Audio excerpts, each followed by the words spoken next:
Hi, I'm Jessica, and today we're going to talk about welcoming children with cochlear implants into your classroom.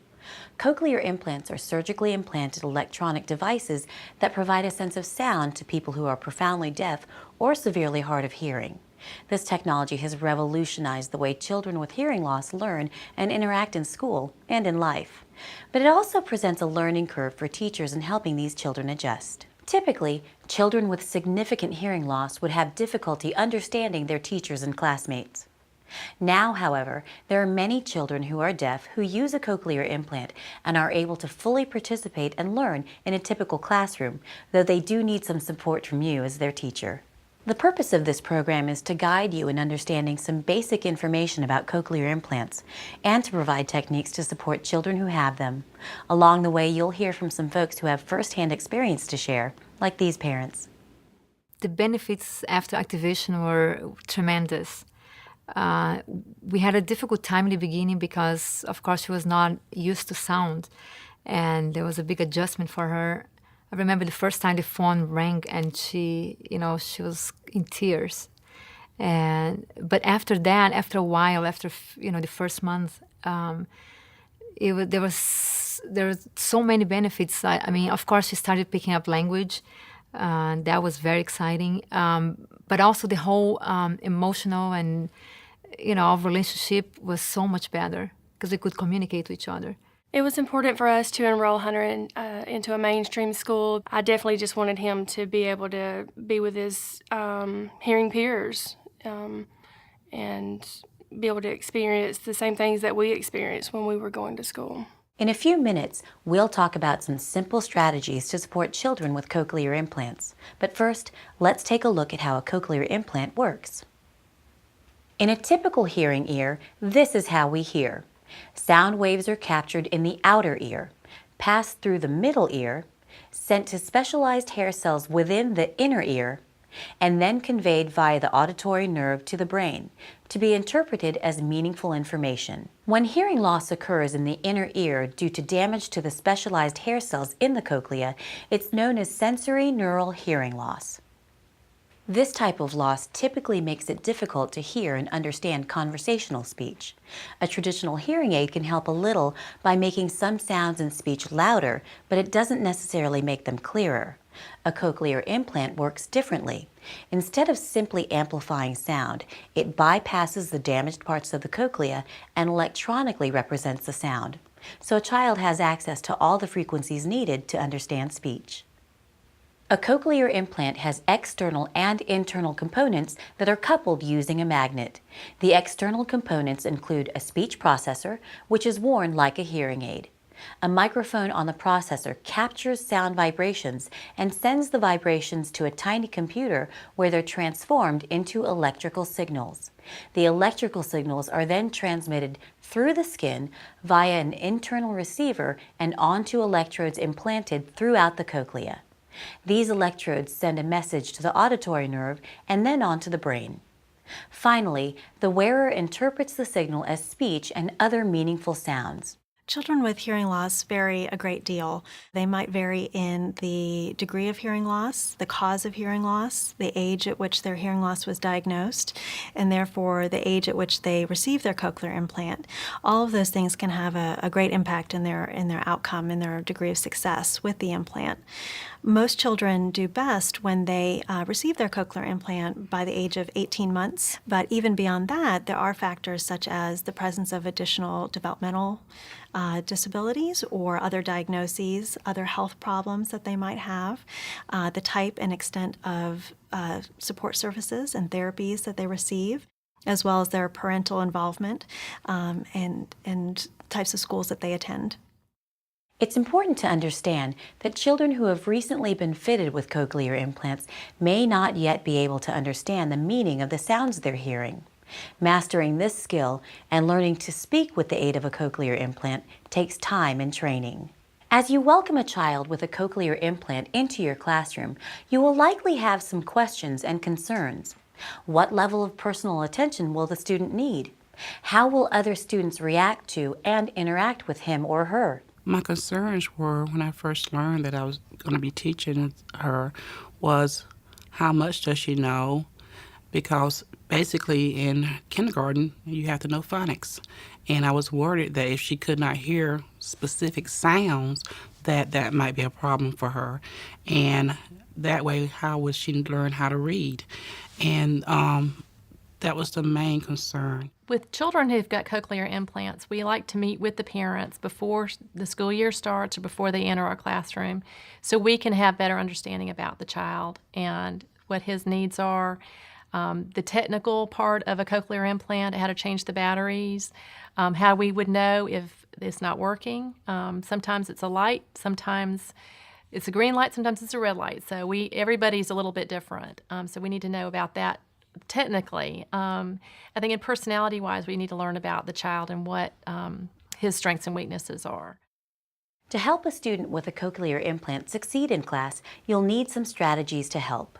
We'll cover a few now, but you'll find more detailed information in the Cochlear Implant School Toolkit Teacher's Guide that accompanies this DVD. The first strategy is to make sure the cochlear implant is maintained properly.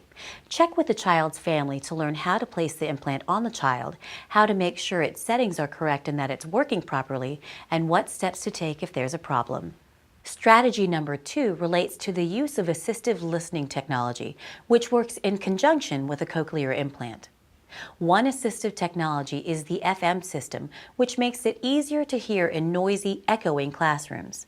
The teacher wears a microphone, and the student has a receiver that's either embedded into the cochlear implant or housed in a speaker near the child. With children with cochlear implants, it's so important to have some support like a FM system or a sound field system because it helps take out some of the outside noises that are not important. So when they're listening to the teacher, they can really listen to the language and the words and be able to respond directly to the teacher and what she's trying to teach. The third strategy for effectively supporting a child with a cochlear implant is to optimize the listening environment. Just a few changes can help, such as adding carpets, curtains, or acoustical tiles to reduce echoes, and patting the bottom of chair legs to lessen noise when they scrape on the floor. Decreasing ambient noise in the environment is helpful too, like closing classroom doors and windows or removing bubbling fish tanks. Ambient sounds that fade into the background for most children are magnified for those with cochlear implants. Other helpful hints are to seat the student with a cochlear implant close to the teacher and to implement classroom rules such as one speaker at a time. These practices can help the child identify who's speaking. The fourth strategy is to make a few simple adaptations to your teaching style and methods, like making your classroom more visual. Smart boards, bulletin boards, the internet, and PowerPoint presentations are great visual supports for children with cochlear implants. Another helpful idea is pre-teaching, which prepares children for new information in advance through in-class activities, tutoring, or homework. The last adaptation is to pace the information you present, so either slow down or repeat complex communications so that the child with a cochlear implant has time to take in the information. As you implement these strategies, make sure you have the child's attention, especially when you're presenting new information. Look at the student or call his or her name. If you can't get the student's attention verbally, a gentle tap on the shoulder or a hand signal may help. The child is hearing a lot of different sounds at the same time. In trying to differentiate what is important. The speech, we've got some outside sounds. There are other sounds in the classroom that they are hearing just as loud maybe as your voice. So there are a lot of visual cues you need to give, a lot of support maybe with the parents so the parents know maybe the literature that they're reading. And it's just kind of a team approach to helping the child be successful in the class. Through trial and error, I was able to make some small changes to my teaching strategies that really seemed to help the child with a cochlear implant in my class. I used to walk around a lot when I taught, but I noticed he had trouble understanding me when I did that. So now I stay at the front of the room as much as possible and make sure he's seated right in the front row.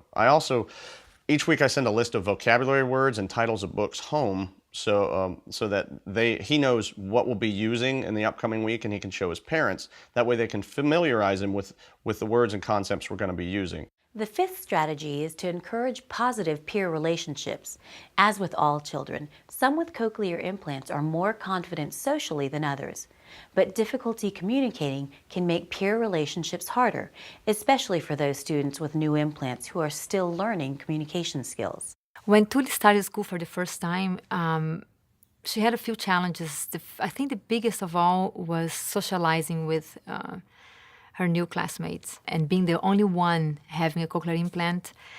I think it made her very self-conscious and very insecure. Some strategies to support social acceptance include having an orientation to the cochlear implant for the students in the class, providing students with examples of effective communication with the child, and collaborating with the child's parents to equip the student with self-advocacy skills.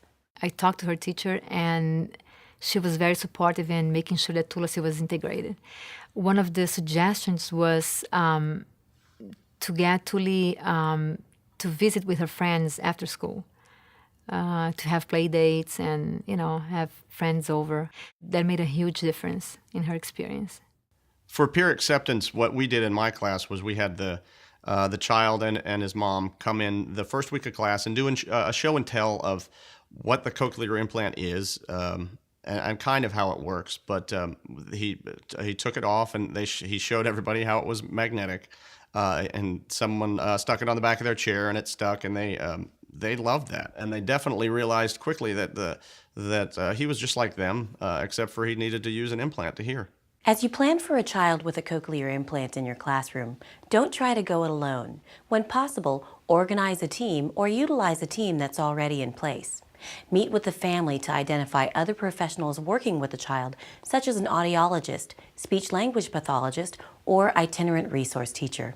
They may help you to understand the child's strengths and challenges and to make the necessary accommodations in your classroom. It's very important to work as a team with the people that deal with the child every day. The professionals that I work with were very, very knowledgeable before she came to me. They fill me in. They train me on how to do the things I need to do to keep her mic and her cochlear implant working in the classroom. The speech pathologist was very, very instrumental because she was trained on how to make sure it was working, because that would ensure that she missed no instruction. For me, it was very important to work as a team because different professionals can pick up on different needs or particular weaknesses that Tulasi has. For example, this past month, I had a meeting with her teacher and the speech therapist, and the speech therapist has been noticing that she has some problems that the teacher just doesn't have that time in a classroom to be noticing, I guess. So, when you have a team of people involved in your child's education, it makes that more richer. When assembling a team, consider how to best involve all of the team members. Be sure to share information about the child's progress and what is and isn't working. Determine training and support needs for the professionals who will be working with the child. Include team members in confirming what's going well and what you may need to change. And remember, continual, open, two-way communication with the student's family and other team members is critical. Now you've had the opportunity to learn about cochlear implant technology and gather some strategies to support students who use cochlear implants. There's more information in the teacher's guide that accompanies this video, but this is a good start. While the initial orientation to having a child with a cochlear implant in your class may take some time and planning, the rewards are very worthwhile for the child with the cochlear implant, for you as a teacher, and for other students in your class. Hunter's teacher's understanding and willingness has been superb. It's been an amazing experience so far. His first year out mainstreaming has just been wonderful. From the very first time we went to the school to meet the staff, they were open-minded, wanted to know what they could do to provide the services that Hunter would need. So it's just been really wonderful. We've been blessed. When I see the child go through a school year, learn as well or better than some other kids, and continue on to do honor roll, merit list. Just excels in everything that she does. The kids love her. She loves them. And I see the impact that she gets the foundation that every child needs.